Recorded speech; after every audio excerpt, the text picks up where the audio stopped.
Hi, I'm Simmi Dhamija. I'm Chief Transformation Officer for Tech Mahindra.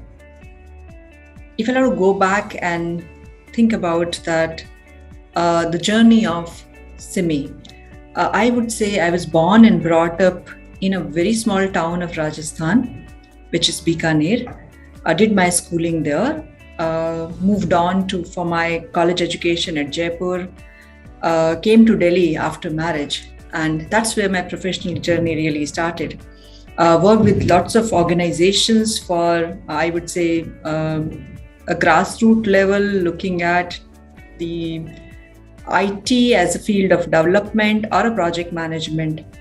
From there, I would just say that my extreme ownership and I can say a collaborative nature really helped me and keep giving me new opportunities. And at times, I really felt like I don't want to take those opportunities, but they were thrown upon me. And when I did well, that really became a reason for my success or moving into various kinds of role.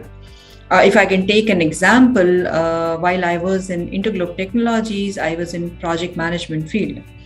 I was asked to do the quality management function.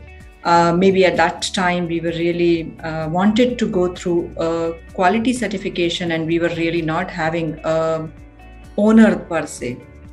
In fact, I went back and told the CEO I don't want to do this because it's a process work versus what I am really doing is customer centric kind of a work.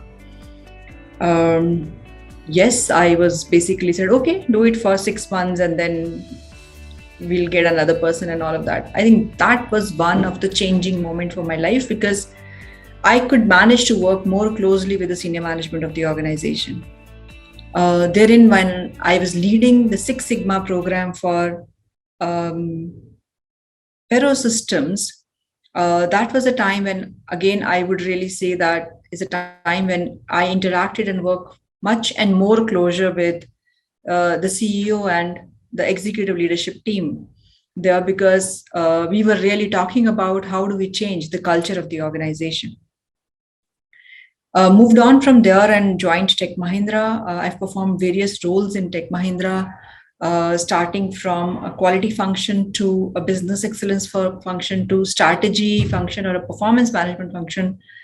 And right now I'm leading a full-scale transformation, which really includes anything cross-functional, which is whether it is delivery, whether it is financial excellence, operational excellence, talking about future skilling, or you talk about automation in the organization. So I would basically say it's an overall development of the organization from today's state to a future state of the organization, which is very exciting. And I believe we're moving in the right direction. In my growing up years, it wasn't easy, or it at that time, okay, all the kids had only 2 or 3 choices, like either you become a doctor or an engineer or a lecturer. Specifically being a girl, these were the only 3 choices we really had. And my father really wanted me to become either a doctor or a lecturer. Somehow, maybe it was not in the destiny. And to be precise, I can basically say that maybe I really didn't want to do that. So it took me almost a year to make my father realize that no, I don't want to do this. And I don't know, some of you can understand or some of you cannot understand. In the 1990s or early 90s, it wasn't that easy for you to basically go back and say you want to select your own career by yourself. That was a time when we went to Jaipur and we basically started looking at what all alternate careers are possible. And I came to know about this computer science. I got an enrollment into computer science and I really topped in all over India. And that was the time my father said, you go and do it.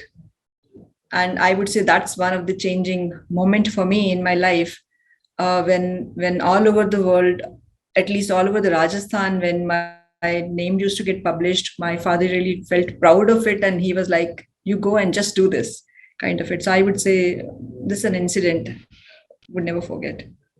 I was leading business excellence at Tech Mahindra. And I really wanted to bring change at a larger level in the organization. I went to our CEO and talked to him and told him about that this is a new thing, which is like balance scorecard culture in the organization is really going to change our organization per se. And to my surprise, he said, okay, come and do it with me. So I would basically say that if you're keeping things with you, there's no opportunity which you have created. I felt, okay, what is the maximum he can say no? And that's not happening even today. So if I go and take that opportunity to him, maybe it's a yes. And it was like a 2 minute yes. I could not have ever thought, because maybe the way I presented, the way I'd shown him the picture, it really helped me to go there. And from there in, I had always started working in that the area of strategy, area of transformation, area of basically executive performance management, or area of leading large scale change in the organization, including, I would say, taking an organization to the next path of digital as well. I would say that opened up more and more opportunities for me. So, from an influencer perspective, I would basically say, as for everyone, my mother had huge influence on me, which specifically I would say that how do you make sure that you're building relations? How do you make sure that you are taking an extreme ownership without hurting others? I would basically say that's one key things which I got. And being a bold in life, you don't have to be worried about anything. You don't have to be thinking twice of doing something. For example, if I would have to really say is, in that age, my mother used to travel all alone, which I think at that time it was very, very not very common that wherever the females have to travel, there will be one buddy or one guardian with them. And she used to travel all alone to any part of the world. So I would basically say those are the learnings which, when you really see that is happening, and I can say that she would never question us on saying why is it so. She would always tell us that do it. Why you can't do it is not a question. You're saying, okay, you just go ahead and do it. And similarly, I have a lot of influence from my elder sister in my life. Definitely because an elder sister is the buddy as well as the I would say influencer in the life. So any decision which I make in my life, even today, I take her advice. So that's another, I would say, influencing factor. But there are some role models whom you really see in the world. I would say Priyanka Chopra is a big role model. And the reason why she's a big role model is that living life on her own terms. It doesn't matter. She also had failures, and she has done a marriage with a guy who's 10 years younger than her, right? She's never worried about or have not thought about what will the people say, or basically just thinking about others only. So I would basically say that, and learning from the failures and moving up and up again, and lots of failure if you would see in her life as well. So I would say that dreaming big, and it doesn't matter that even if you fail, just wake up and run again, and you are destined to get what you really want. And if you have to talk about people who have really influenced me or in the professional life, I would say there are 3 or 4. One definitely is Satya Nadella. Satya Nadella is because the kind of, I would say, change he could manage to bring in the organization just by changing the culture of the organization. So I must say that he has shown to the world that nothing is more important in an organization than culture. You can have the same strategy, you can have the same people, but if you really change the culture, the game can be changed for you. Another name I would like to take is Mr. C.P. Gurnani, who is our MD and CEO. The dynamism he brings into, and I would basically say thinking on the spot, alternative thinking 360 degree, challenging you always, are the things which I have really learned from him, that you think, I would say, long term. Don't think just short, and think bigger. Don't think smaller, and make sure that just go for it, and you will really get it. So it's the kind of, I would really say, influencing factor I have it from him. I would just say that satisfaction is equal to success for me. Whatever you have been doing, if your heart says you are satisfied because you put your 100% effort to it, it doesn't matter how the world sees it. That's the success for me. And failure will just opposite to it, right? When you think you have not given 100% of yours, it doesn't matter that even then you can really achieve some of the goals. But heart to heart, you know that even though this goal has been achieved, you had not given your 100%. So me, I would say success and failure is internal to the person. What people see is just an outcome which has been delivered. I would basically look, in life, you would always have challenges, right? If a person coming from Bikaner may have a different challenges versus person living in Delhi would have a different challenges. But challenges would always be there for the people. It all depends upon how do you deal with them. Definitely for me, the challenge was when I moved from Bikaner to Jaipur was how do you adjust to the culture? More so, how do you get a place to live? Because at that time, getting hostel was not that easy. Or when I came to Delhi, it was more of how do you navigate within the city, because using those public transport of buses was not an easy, and driving your own car was also not an easy option at that time. So, but I would basically say that it was just thinking through and being able to navigate them. But when in a professional life, when you really talk about challenges, I would say the largest challenge which had been, and that is because of my own nature, it is not because of an external challenge, is about how do you market yourself? Because the very high degree of belief I even have now, which I need to change, I'm changing every day, is that if you're doing well, it will get noticed and you get your dues, which I believe maybe was not the right belief. And that really makes your journey or a growth a bit slow. I would basically say that that is what is a biggest challenge for me, basically. How do you market yourself? I had been lucky that I had mentors or I had leaders who could manage to see this and could manage to guide me on that. But in a normal scenario, it may not be true. One incident which I would never forget in my life is about leaving my son to a crèche, whether it was for 2 days.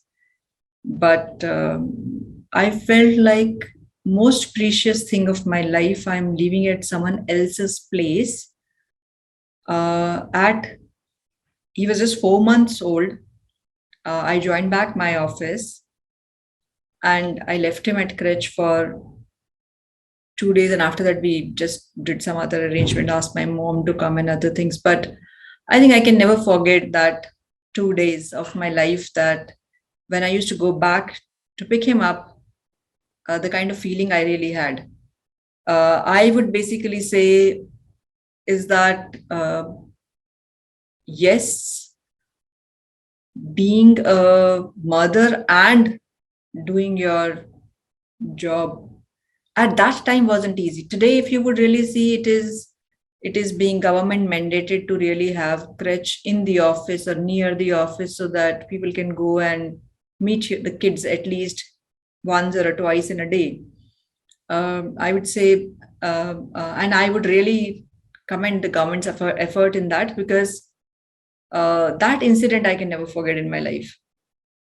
I joined Pero Systems and I was not having a Six Sigma experience, and I was asked to lead a Six Sigma entire big program which the organization was running. That also came as a pleasant surprise to me, that what's in it, what is it which this team has seen in it me, and but they provided a full support. So I would say in the professional life, it's more of surprises, which, because as I've been telling, I always used to feel like, okay, am I ready? Maybe that is something which is not too good for people to always doubt themselves. But I had that okay, I always thought like, okay, maybe I could have waited for some more time. Am I really ready? But I have changed it now, so I'm happy about it, about this change of mind. Father is really happy, and I must say that one of the biggest supporter in a girl's life is majorly father, and in my life as well, because when he took that decision, and basically it wasn't that he didn't support me wholeheartedly. It was wholehearted support from him. It doesn't matter whether he had to come and establish me or ensure that whatever is really needed by me, or if someone is saying something about it, supporting me in all of those particular areas, making sure that uh, uh, I think he takes care for things. I would basically say, one example I would say, just for you to understand his personality, is that when I got married, and in fact when my elder sister got married, he said, it's okay, I will not give any dowry, but I still want to give, or if whatever happens, I still want to give a vehicle, a two-wheeler or a three-wheeler, to my daughter, because I don't want my daughter to wait for someone and ask for someone that I need this, take me there, or do this thing. So you can really understand that personality, that he really wanted his daughters to be independent. I think that is what. So I will basically say that the kind of support and uh, encouragement he had, it always is always great. And today he is really proud of all three of us. We are three sisters, and all three of us are well accomplished. Elder sister is entrepreneur. She is running her own export house. Younger sister does multiple things. She's dean of a college. At the same time, she is a tax consultant. At the same time, she does a consulting in she runs the innovation center for one of the university. So that way, you can understand the kind of support he might have given to three of us. To mother is a housewife, homemaker, and she used to travel a lot alone, because my father was in a job. So all the family, I would say, obligations, she used to take care for herself, whether it was supposed to go for someone's marriage, whether it was someone to go for any social obligations, she used to take care. Similarly, and if you would see, at that time, it generally used to be two or three people traveling together, right? And she never waited for someone to do that. In fact, in my childhood, we used to go to I would say, my maternal father, or that place. She used to take us all alone. We never had that someone accompanying us and doing it for us, kind of thing. When my brother moved to Chile, she traveled all alone to Chile. So she traveled all alone to Colombia. And when I came to Delhi, she used to come all alone, and she used to roam around in Delhi also independently. So it was not that she was dependent for anything on anyone. So that's the example I was giving you. Associated within a NGO called Pinkish, and Pinkish works in the field of menstrual hygiene. We have been working towards this cause from last 5 years now. And if you would, as we speak, more than 200,000 plus girls have been benefited through the initiative. There are villages we adopted, and the full village is basically have been now every woman in that village is really using a hygienic path of menstrual hygiene. Schools we have adopted, wherein we basically given an education to girls about it, and in fact to the boys as well. How do you really? This is normal type of story. So there are train the trainers. The teachers are being trained, and those teachers conduct these particular sessions for the girls. As we speak, we are building an app wherein this entire process can also be tracked. So as a girl, I can track my menstrual days. I can track my relationship with my teachers, what I can really have small modules which I can go through to learn about things.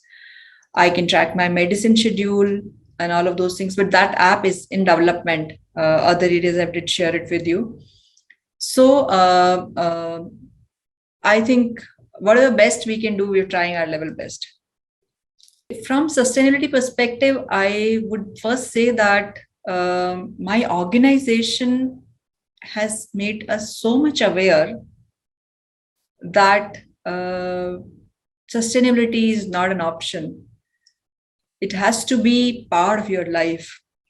As an organization, we are working on renewable energy, we are working on water, we are working on, I would basically say, air pollution. So if you would see today, Tech Mahindra is an organization which is ahead of in the game in this area, because we have a chief sustainability officer.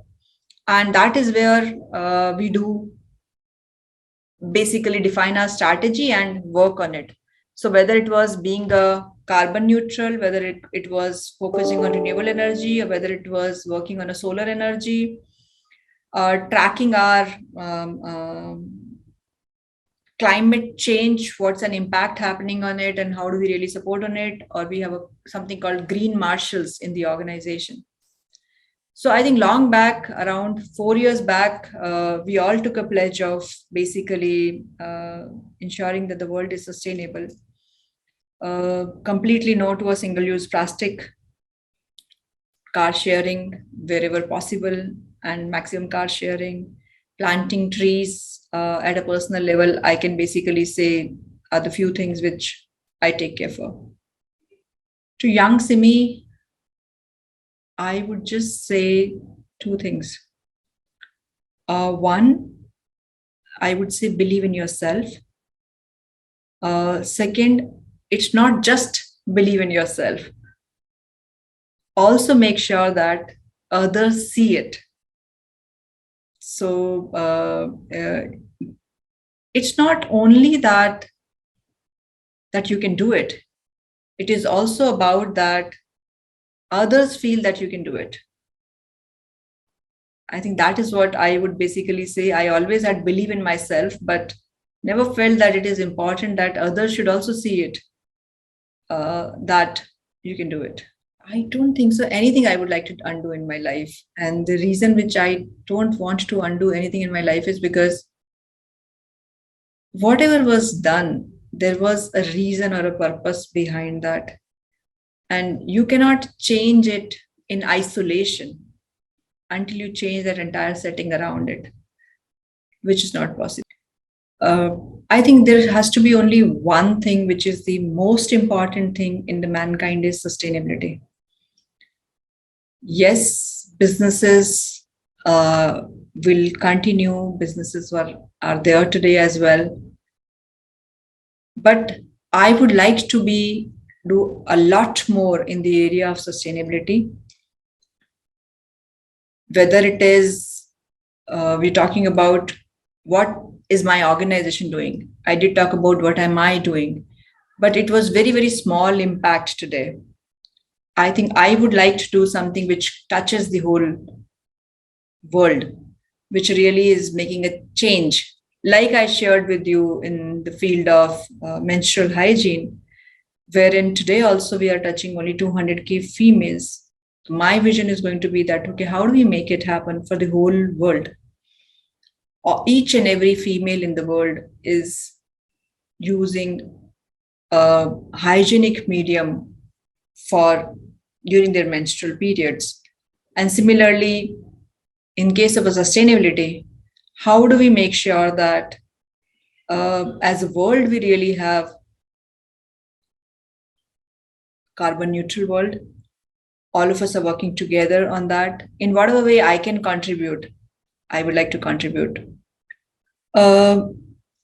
One thing I really, in my leisure time or self-care, I really start like doing yoga. And that too, specifically if I have to talk about that 20-25 minutes of meditation, I really enjoy doing that. I think that not only gives me the peace, but it also allows me to accept the things the way they are around me. And it challenges me to figure out a way with the way things are, not to change them. So that one part I would say. Other than that, I really like watching Indian movies, or to be precise, Hindi movies, and specifically the ones which shows the life in a larger manner. It's majorly just yoga and meditation which really gives me energy. But thinking big, dreaming big is basically, as I shared with you, that the people who have influenced my life, whether it was my father or whether it is my boss, C.P. Gurnani, I think the more you spend time with such people, they really make you think big or dream big. One thing, if I would have to do, and I would like to do it for my future, or you can say my bucket list, right? So in my bucket list is traveling to few countries which have a basically great nature. They are very close to the nature. Whether you talk about Indonesia or whether you talk about the few other countries like Sri Lanka, which have a very rich Bhutan, which really have a very different and a rich in their nature. I think they are part of my bucket list.